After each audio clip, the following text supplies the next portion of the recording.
5280 Sports Network, Nate Lundy, Shawn Drotar. It is your morning minute on an overreaction Monday, as they always are during the NFL season.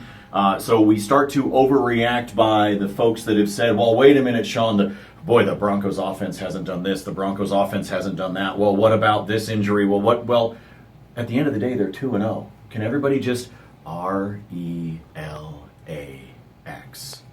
Relax. Aaron Rodgers relaxed. He fumbled 4 times yesterday. So I don't know if you can necessarily take all that for granted. But in the Broncos case, I think you're right, Nate. There is a situation where the Broncos, that they're working Trevor Siemian into it. They've won both games, so you say, great, that's fine. I think what the Broncos are looking forward to going down the road are tweaks.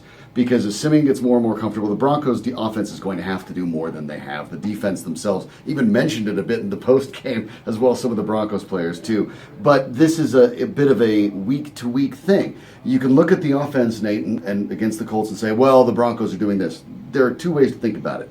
The immediate result for the Broncos offense, which is they understood they were playing the Colts, you might not need to score 50 points. And the long-term one, how do you continue to get better so when you play teams like the Cincinnati Bengals, you're going to have to put a little bit more on the board. Yeah, when you've got the Bengals coming up this week, we'll see what happens. I guess part of where I preach the relax right now, Shawn, is because I sit back and say, I think had we gone into this season and we had said that the Broncos were 1-1 after 2 weeks with Trevor Siemian at quarterback, most Broncos fans would have been happy. This team is 2-0. Be happy. Stop getting so overreaction on a Monday, okay? I understand there are things that this team needs to do better. There are things that they absolutely have to improve upon as they go throughout the season, and the competition level continues to step up, especially within the division. But for right now, 2-0 to me is very comfortable. There are 3 injuries that we've been talking about this morning at 5280 Sports Network, as well as on the morning show at Mile High Sports Radio.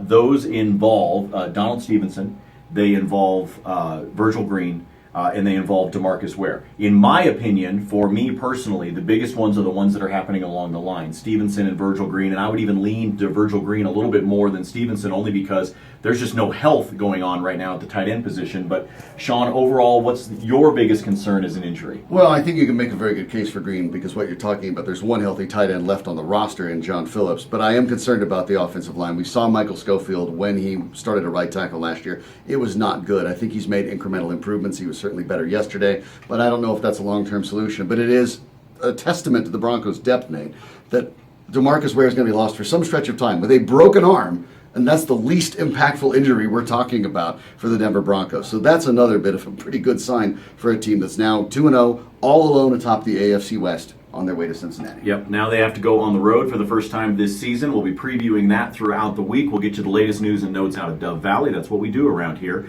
Make sure you're catching us on Mile High Sports Radio, weekday mornings from 7 until 9. And, of course, all the videos posted up at milehighsports.com as well as 5280sportsnetwork.com. All of the updates, the podcasts, everything going on both sites. Keep track of what's happening with your Broncos. For Shawn, I'm Nate. We'll talk to you tomorrow.